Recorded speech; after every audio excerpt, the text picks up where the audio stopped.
Hey everybody, what a beautiful day it is for a tank? Stick around because we're going to look at everything to do with the Transformers Studio Series Voyager class Devastator Brawl in the latest GotBot True review.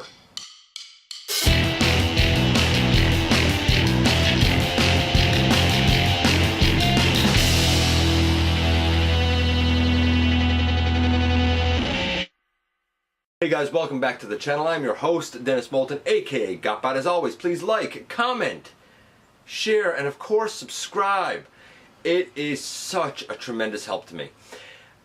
Check me out everywhere. Have a look at Machinery of Man, the Everything Factor, and Transformers Collectors NL. And this is the Studio Series Brawl. Now this is really kind of a... I don't want to say controversial because that's not true, but this guy is a conundrum wrapped in a mystery. In the movie he's referred to as Devastator. Because he's a green tank, we call him Brawl, although those of us who have been longtime fans might not think of this when we think of that character. And there's even the argument to be made that he was recolored as just a generic couple of Decepticons during the Dark of the Moon film. He's a weird dude. And so is his transformation. So is his articulation. So is his robot styling. But in terms of being a rendition of the character from the first movie that he is supposed to be, he actually succeeds surprisingly well if you can pick through all of the kind of robot junk to find an actual character model. Is he perfect? No, not quite. And he does have a very involved conversion scheme. Enough that, I'm just going to say it now, you can take those instructions and you can chuck them back because they're not going to help you with this guy. They're really not going to help you with this guy. I ended up figuring him out and I still don't know what the instructions were asking me to do to this day. But enough about me babbling on about this guy. Let's head over to the table and take a closer look at him. And here we continue the Studio Series line with one of the more peculiar additions. I mean, I get why they've done Brawl. I understand it. He's number 12 in the line, part of Wave 2. I get why they did him. I do, but he's kind of a confusing character always around. Maybe not even confusing. He's sort of a hodgepodge. Before we get going, I just want to give a shout out to Brian Gibbs, Braden Dude 2.0, Derek Gillingham, Dean Webb, James D, Thank, and to John, who is letting me take a look at this guy. What can I say? He's not mine. Neither is Megatron, neither is Jazz. John is a good friend of the channel. Let me take a look at all of those guys. And what can I say? I appreciate him for it. Check out what he's doing on his channel, East-Coast Music. I'll leave a link down in the description for that. And let's kind of get into Brawl. So, in the original movie from 2007, this guy was actually called Devastator, not Brawl. I don't know if it was like an editing mistake or if they actually intended for this to be what represented Devastator. And then we got Revenge of the Fallen, and somebody along the way said, hey, we want to do the Constructicons and Devastator in his combined mode. And somebody else said, hey, you can't do that. We've already had Devastator. And they looked at this guy and said, well, he's a green tank. So who could he be? What could we call him? And I feel like maybe he was sort of retconned as Brawl, but because of these little like chest pieces that become the front of his tank, I really feel like he could have been drop shot as per the 2008 Universe release. And we got Brawl here, but we didn't get the rest of his team. We didn't get the rest of the Combaticons, and I feel like naming him Drop Shot would have been a way to kind of save that for later on so that we could have had a full Bruticus. Oh, wait, the only other member of his team that we got was in the last night for all of about 5 minutes. And for some reason, Onslaught was a tow truck. It was cool, it was a fine idea and all, but like, it it really kind of didn't match the character. But what else is new about the movies? Nevertheless, I can see why they retconned, assuming it's retconned. Somebody can correct me if I'm wrong and tell me that it was, you know, an editing error with the script right away. I can see why they would call this Brawl. It might not be the Brawl that I know, that, you know, I associate with being a leg for Bruticus, but I see where they're coming from with it. Okay, so now that we've sort of cleared up a little bit of the, you know, back history of this kind of peculiar character. By the way, in Dark of the Moon, this same model was also used for a couple of, I guess, like cannon fodder Decepticons that were based on, I think, M1 Abram tanks, if I'm not mistaken, even though this guy isn't actually that kind of a tank, apparently. It's weird. It is weird, man. The whole character, the whole idea is weird. The original toy from 2007, the Legends class, not that great. The Deluxe class, not that great. Arguably, the Leader class, which is much bigger than this, was pretty great. And I say arguably because it had a lot of gimmicks for the conversion, and it had a lot of pieces that could easily come out. I think probably deliberately so that you didn't break them. Is this better than that? I don't know. If you have that Leader class original figure and you're happy with that, you probably don't need this guy. If you have the Deluxe or the Legends and you're like, it's not real great, then yeah, get this guy. He's definitely better than those. There's kind of no doubt about it, I don't think. And I believe that the original figures were not, like, officially licensed, so to speak, and I think this guy is. M1A1 Abrams tank. There you go. There you go. That's where it is. Yeah, I think this guy is officially licensed. That's my understanding. If I'm wrong, somebody can correct me on it. We're going to start out as we always do. We're going to take a look first at his box for a second. And this is his box. We have very nice kind of artwork on the side. A close-up of his face over here. Very menacing looking. I dig it. And on this side we have kind of broader art. And of course on the back we have the product shot and the back. You know, as we always do. It's a box. Enjoy.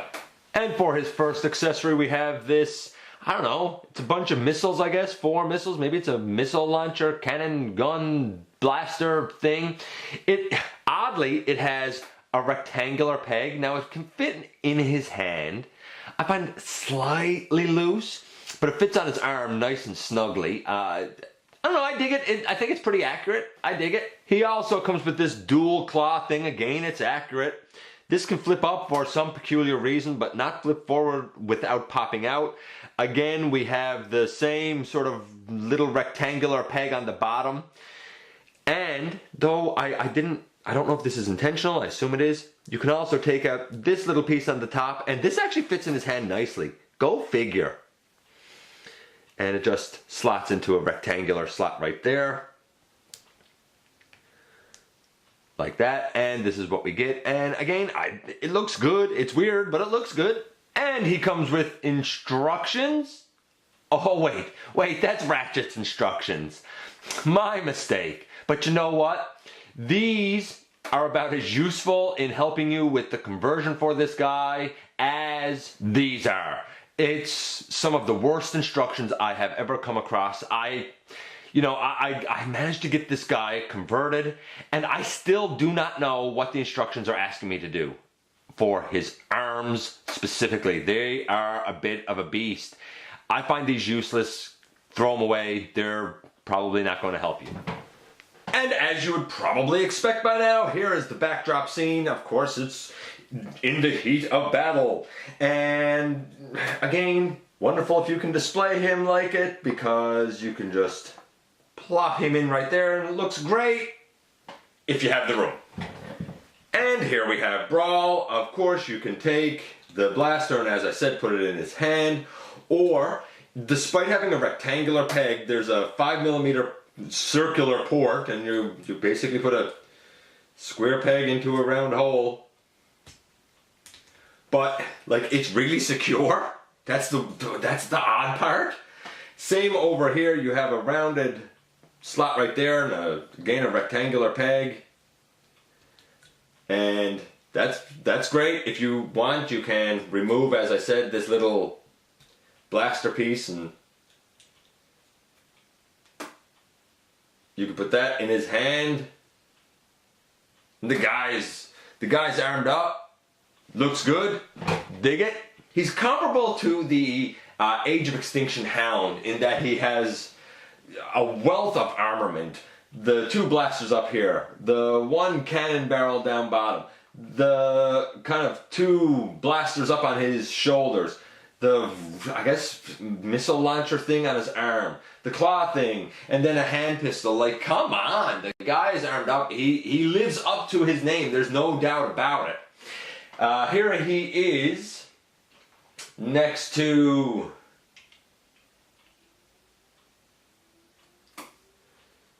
Studio Series Blackout. Of course, Blackout is bigger than this guy. They're both bulky, but Blackout is a Voyager. Blackout is a leader, of course, and Brawl is a Voyager.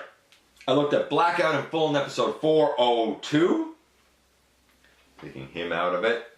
Here he is next to Deluxe Class Stinger. And I looked at Stinger in episode 390. And here he is next to his wave mate, that being the Studio Series Megatron. So there you go. I'm just going to show a real kind of quick shot here of all of them together. And there you have a gaggle of Decepticons. And for those not in the know, a gaggle means a bunch. Notable by his absence here is Starscream. I no longer have him. Again, that was one that John let me have a look at, and I just don't have him anymore. Bit of a shame, but he would fit in here quite nicely as well. And just as one more useful frame of reference, especially for those not overly familiar with the size of the Studio Series line, here we have Power of the Prime's Hunger, who I looked at, and the custom work I did on him in episode 396. So that's kind of how he stacks up next to a mainline Voyager. So to start things off here, what do I think of the guy's paint applications? They're pretty good, not perfect.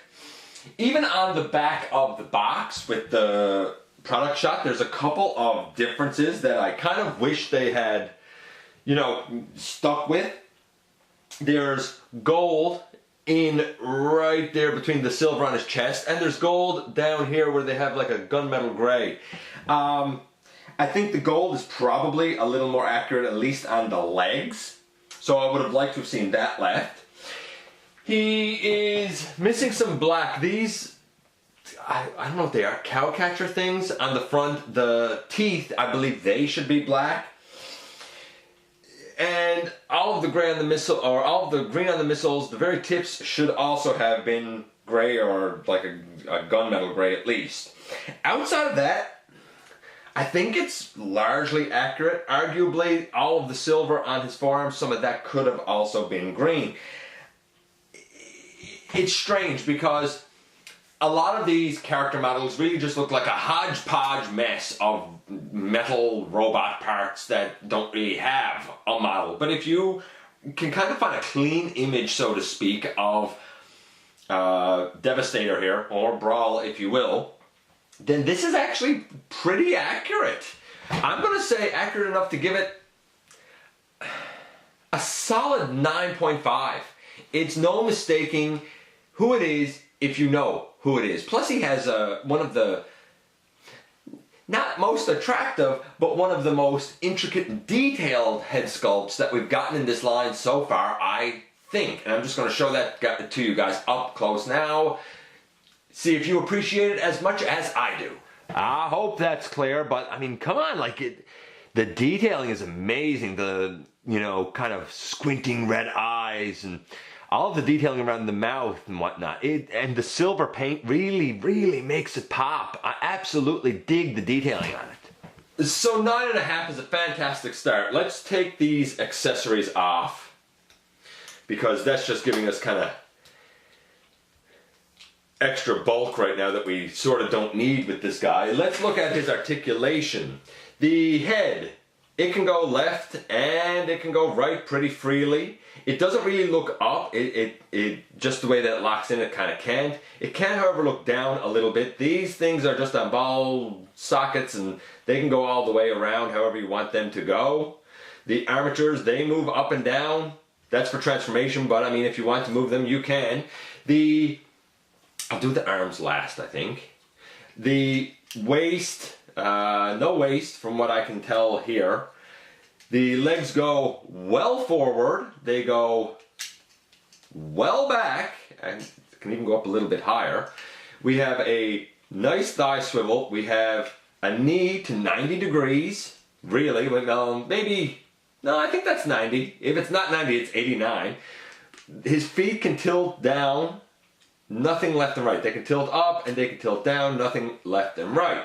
Then we get to his arms, and they're very effective. I mean, they go all the way around, no problem. They can go way, way out. We have easily 90 degrees at the elbow, but there's so many hinges here. So many. You know, it bends up like this, but you could just as easily turn the arm to the side and it still bends up because of the way the joints are. There's one way down here that's like a ball peg maybe into the arm, and then when you turn here there's actually a hinge right there, and then even at the shoulders, like you can, let me put this down, if you want, because of that ball joint, you could leave these pieces way up as shoulders and kind of give him a very strange looking arm. Or you can have them be as his like biceps. It's a lot to them, but it's all really effective. A lot of it has to do with the transformation because the arms are a bit of a beast, but it's really effective. Ankle tilt would have been nice. A waist would have been nice, but you can score some pretty dynamic poses with this guy, and I think you'll be quite happy. I'm going to say his articulation, though it's not perfect, it's highly effective. I'm going to give it an 8. So we have an 8, we have a 9.5. The guy's scoring really, really well. Now, the conversion. I'm almost nervous to show this. It's a lot. It really is a lot. I'm going to try and show it and explain it as best I can because, like I said, the instructions are absolute just rubbish for it. They're no good. I appreciate them trying to show it in the instructions, but it's almost like they had the problem of saying, we don't even know how to show this. The engineering is brilliant, but it's not the easiest for the arms. So, I guess the only thing left to do is to try and get started with this. Okay, so transformation time, and you know me, I like to do the easy things first, but there's not a lot here that's necessarily easy that can be done first. So we'll try. Now I'll say this, I think the conversion is brilliant, but the arms are tricky, and like I said, I don't think that the instructions help with it at all. I'm not sure how this is going to work out for the average fan or somebody who really doesn't like kind of complex transformations. I feel like they would get frustrated with the arms before it was done. So, I'm going to try and show the more challenging way to convert this guy, because here's the thing, going from tank to robot, which I've seen a bunch of times now, is definitely easier because you only really need to kind of unfurl the arms and orient them properly. Knowing how to orient them going from this mode to his tank alternate mode is the trickiest part. And like I said, I've done it, I still don't know what the instructions were trying to get me to do. I guess I found a way to do it. What can I say? Hopefully it helps you. So we begin really by kind of taking these little shoulder blaster things and we'll turn them up and we bring these down and they will tab in under right here to give us really our main, we'll say our main double turret section, and we can lift that off for now. Then we can untab the shoulders, and you can kind of, I guess, pull forward the head and flip in these two little chest pieces on the side, rotate the head back, if it will rotate back. There we go. Turn the little cowcatcher things, I guess they're cowcatchers, on the side and bring the head down between them. And you can sort of straighten out the, I guess, front part of the tread. Now, you can't lift this up yet because all of this junk is in the way. What you need to do is, and it might help if you put the legs forward a little bit, is you have to rotate this whole section around. The whole thing, not just the double turret, the whole thing. And kind of getting the shoulders past everything is kind of your biggest challenge with rotating it. Now I have it caught up here on something. Let's try going the other way. There we go. There we go. So now the main turret of the cannon is what's facing kind of up toward the top of the robot, and the double turret is facing down toward the bottom of the robot. You can straighten those legs up again now. Alright. Now, I find that dealing with these shoulders becomes a lot easier if I can sort of orient the front of the tank. So we have the shoulders up over now. Take note of this like bicep shoulder piece. That will help orient you. And note that the silver of the forearms and the fist should, in the end, be facing down toward the ground. Down toward the bottom of the vehicle. Keep those two things in mind and you'll see why as we go through here. So we take this panel in here that was behind his head and we bring that up.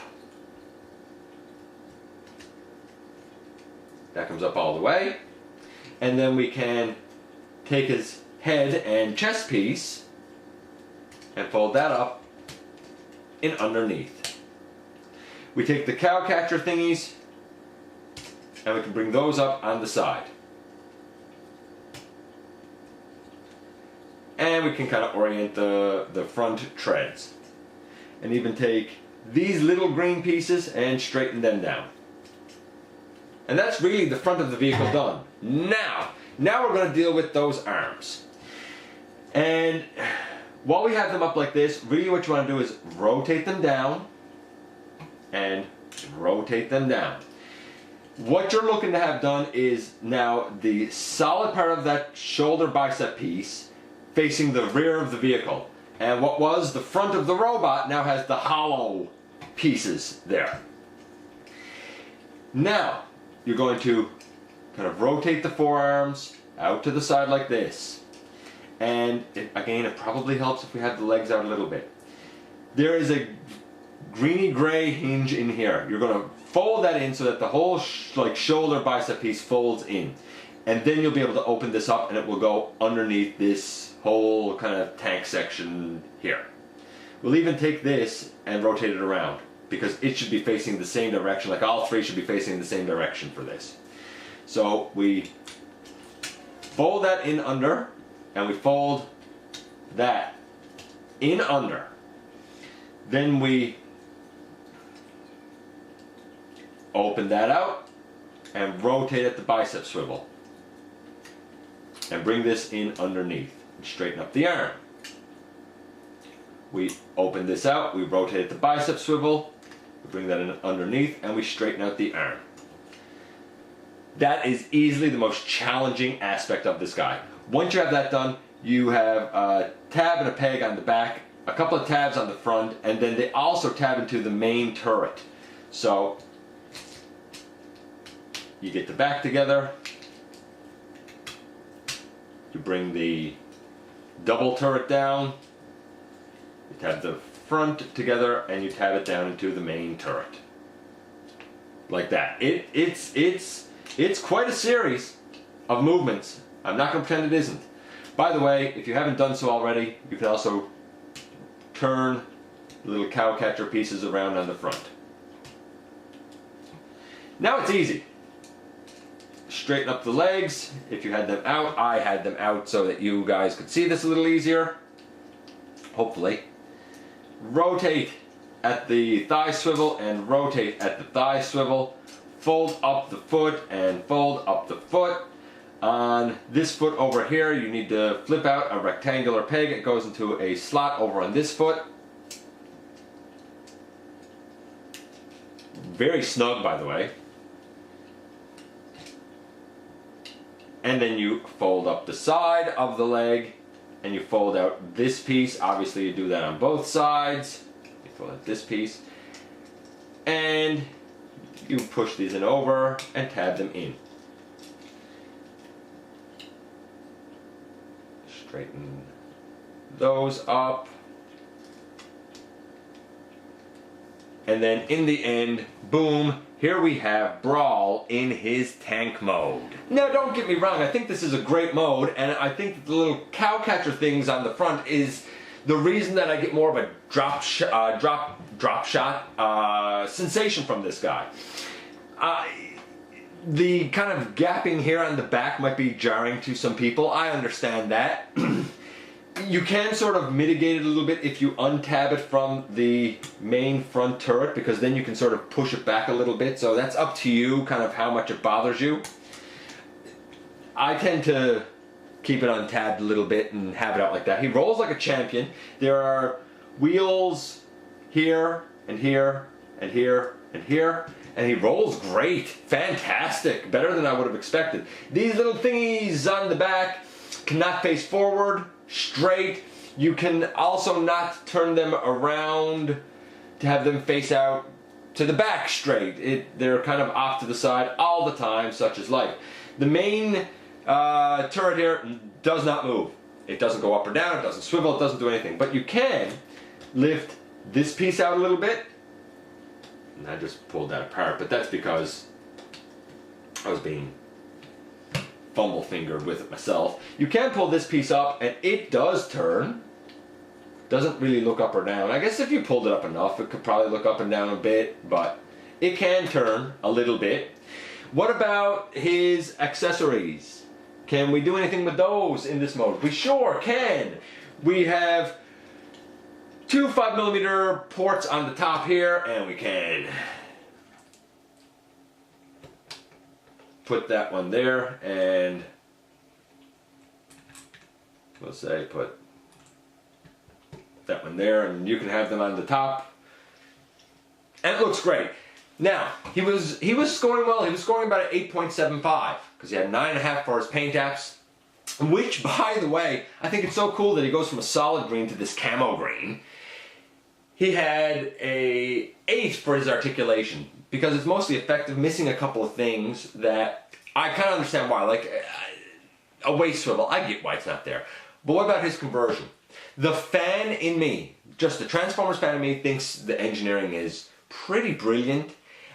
Enjoys that it has some complexity, but not too much once you figure out how to handle those arms. My concern is that just the average fan, or you know, a kid taking this for the first time will try and use those instructions, and they are completely ineffective. I do not find them to be of any help. Like I said, I still don't know what it is they're trying to get me to do. But for the average fan, my concern is when they get to trying to deal with these arms, they're not going to be able to figure it out. They're going to get frustrated and throw this guy aside, and that's a shame because he's actually a really good figure. For the average fan, at best, I think the transformation is a 7. For a Transformers fan, I think this is, again, a 9, 9.5. I think it's excellent. And again, once you know how things go, everything kind of tabs together pretty elegantly for the most part. Not as elegant as Starscream, but not bad at all. So I'm going to give this guy 2 scores. Just for the average fan, just for the average Joe that likes transforming robot toys, this guy's probably an 8. For a Transformers fan, I think that they could really appreciate it. I would hope that they could really appreciate it. I'm going to say that he's easily a 9, 9.25. It's a great figure. And if you are, you know, really into the movies or just, you know, cool Transformers in general, I really think he's probably worth adding to your collection. Again, I want to thank John for letting me take a look at this guy. he's impressive. He's impressive, and that's all I got to say about that. And here we are once again with Brawl. Now I hope that I've cleared up kind of why there's been some confusion about this guy. It's not, you know, it's not a lot, and longtime fans certainly understand that this would be, I suppose, one of the Combaticons. I guess. It would have been nice if we had the rest and seen them actually merge into Bruticus, although I don't know if we would have been happy with the Bruticus that they would have merged into. Nevertheless, this guy was imposing. He made a splash on screen. He was impactful, and that's really what we want from our Decepticons at the end of the day, isn't it? Isn't it? He is not the tallest, but he is kind of bulky. Everybody says this guy is bulky, and he is. He doesn't feel any heavier than any other Voyager, but he certainly does feel the heft and weight of a Voyager, and of course that's, I'm sure, why he got put in that size class. I like him because he's so interesting. It's not the version of the character that I know and love, but if anybody is into the movies and the movie aesthetic, and that is their kind of frame of reference, then I think that this is a good guy to get.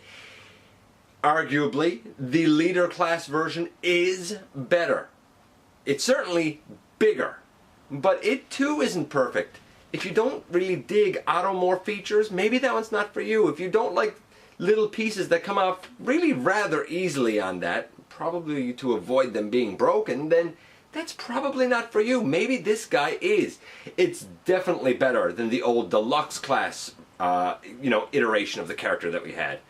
He's not perfect, but he's pretty darn good.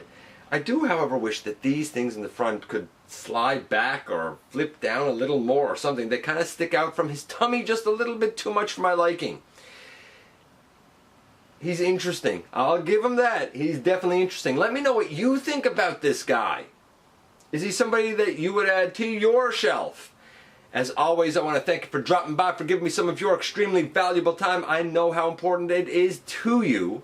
I'm going to say, once again, please hit that subscribe button. It helps me out tremendously, and hopefully what I do here entertains you and helps you out as well, time to time. And of course, I'm going to say, I very much look forward to the next time that you and I get together to have another visit right here inside the videos.